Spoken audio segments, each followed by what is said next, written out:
जय श्री कृष्णा। लक्ष्मी नारायण। मेरे भक्ति सागर चैनल में आप सभी भक्तों का स्वागत है। भागवत गीता का 5वां अध्याय। इस अध्याय को सुनने से आप सभी भक्तों की हर मनोकामना पूरी होगी। जय श्री कृष्णा। अर्जुन बोले, हे कृष्ण, आप कर्मों के संन्यास की ओर फिर कर्मयोग की प्रशंसा करते हैं, इसलिए इन दोनों साधनों में से जो एक मेरे लिए भली भांति निश्चय कल्याणकारक साधक हो उसको कहिए।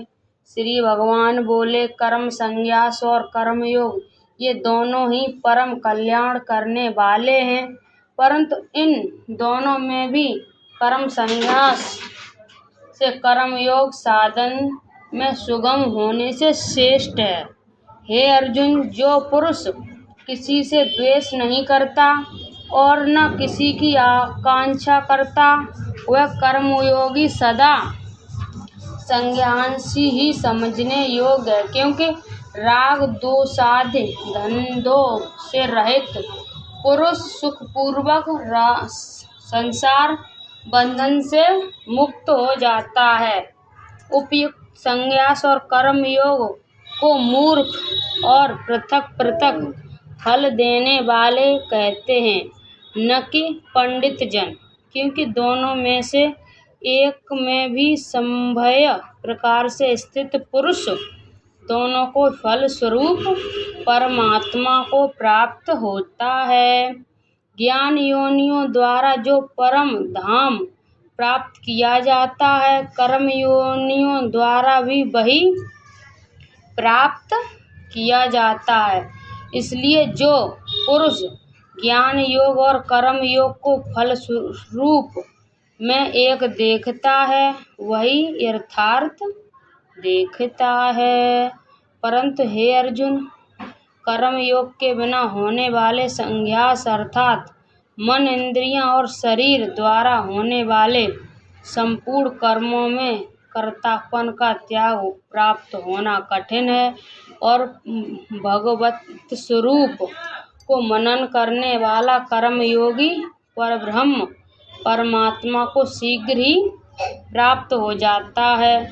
जिसका मन अपने वश में है, जो जितेंद्रिय और विशुद्ध अंतःकरण वाला तथा संपूर्ण प्राणियों का आत्म रूप परमात्मा ही जिसका आत्मा है, ऐसा कर्मयोगी कर्म करता हुआ भी लुप्त नहीं होता। तत्व को जानने वाला संज्ञा योगी तो देखता हुआ, सुनता हुआ, स्पर्श करता हुआ, सूंघता हुआ, भोजन करता हुआ, गमन करता हुआ, सोता हुआ, द्वेषा लेता हुआ, बोलता हुआ, त्यागता हुआ, ग्रहण करता हुआ तथा आँखों को खोलता और मूंदता हुआ भी सब इंद्रियां अपने अपने अर्थों में बरस रही हैं। इस प्रकार समझकर निसंदेह ऐसा माने कि मैं कुछ भी नहीं करता। जो पुरुष सब कर्मों को परमात्मा में अर्पण करके और आसक्ति को त्याग कर कर्म करता है, वह पुरुष जल से कमल के पत्ते की भांति पाप से लुप्त नहीं होता। कर्मयोगी ममत्वबुद्धि रहित केवल इंद्रियां, मन, बुद्धि और शरीर द्वारा भी आसक्ति को त्याग कर अंतःकरण की शुद्धि के लिए कर्म करते हैं।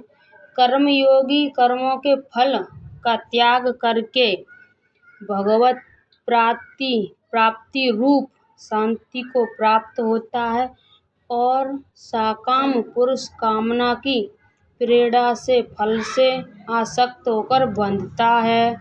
अंतःकरण जिसके वश में है, ऐसा संन्यास योग का आचरण करने वाला पुरुष न तो करता हुआ और न करवाता हुआ ही नव द्वारों वाले शरीर रूपी घर में सब कर्मों का मन से त्याग कर आनंद पूर्वक सच्चिदानंद घन परमात्मा के स्वरूप में स्थिर रहता है।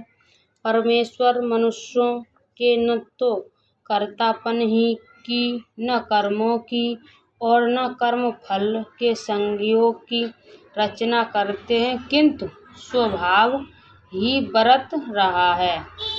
सर्वव्यापी परमेश्वर भी न किसी पाप कर्म को और न किसी के शुभ कर्म को ही ग्रहण करता, किंतु अज्ञान के द्वारा ज्ञान ढका हुआ है, उसी के सब अज्ञानी मनुष्य मोहित हो रहे हैं।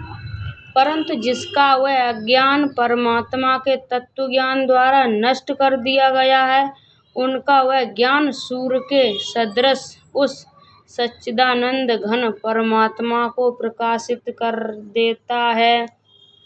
जिनका मन तद्रूप हो रहा है, जिनकी वृत्ति तद्रूप हो रही है और सच्चिदानंद घन परमात्मा में ही जिनकी निरंतर एक ही भाव से स्थित है, ऐसे तत्वपरायण पुरुष ज्ञान के द्वारा पाप रहित होकर अनराव्रत को अर्थात परत गत को प्राप्त होते हैं, परम गत को प्राप्त होते हैं।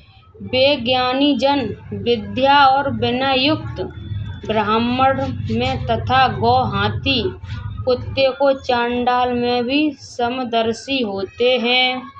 जिनका मन समभाव में स्थित है, उनके द्वारा इस जीवित अवस्था में ही संपूर्ण संसार जीत लिया गया है, क्योंकि सच्चिदानंद घन परमात्मा निषोध और सम है। इससे वे सच्चिदानंद घन परमात्मा में ही स्थित हैं। जो पुरुष प्रिय को प्राप्त होकर हर्षित नहीं हो रहे हों और अप्रिय को प्राप्त होकर उद्विग्न न हों और स्थिर बुद्धि संशय रहित ब्रह्मवेत्ता पुरुष सच्चिदानंद घन परम ब्रह्म परमात्मा में एक ही भाव से नित्य स्थित हैं।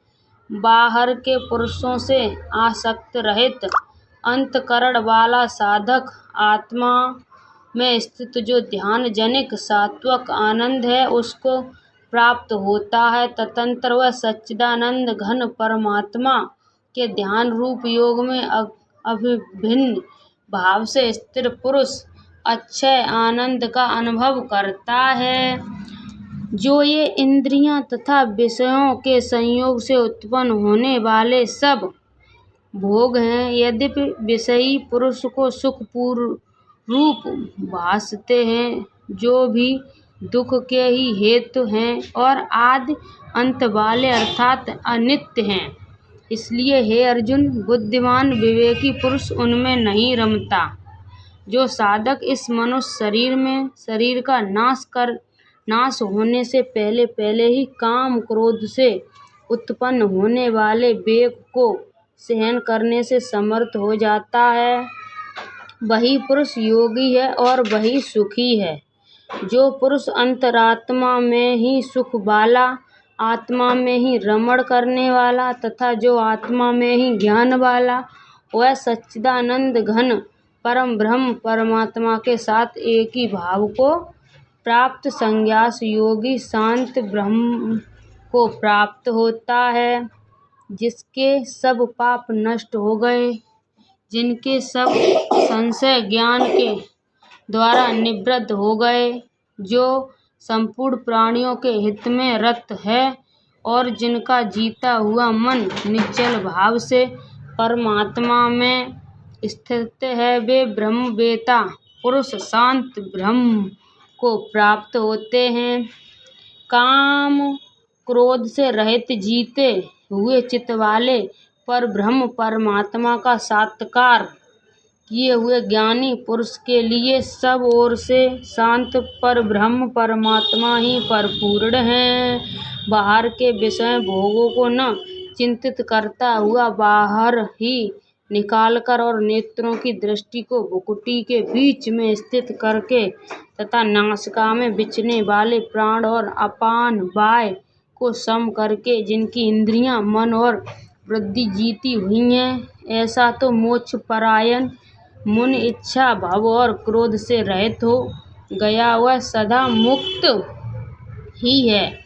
मेरा भक्त मुझको सब यज्ञ और तपों का भोगने वाला, संपूर्ण लोकों के ईश्वरों का भी ईश्वर तथा संपूर्ण भूत प्राणियों को सुहृदय अर्थात स्वार्थ रहित, दयाल और प्रेमी ऐसा तत्व से जानकर शांति को प्राप्त होता है। बोलिए कृष्ण कन्हैया की जय। भागवत गीता का 5वां अध्याय समाप्त। बोलिए कृष्ण कन्हैया की जय। मुझ पर भागवत गीता का पढ़ने में कोई गलती भई हो उसे माफ़ करना। जय श्री कृष्णा।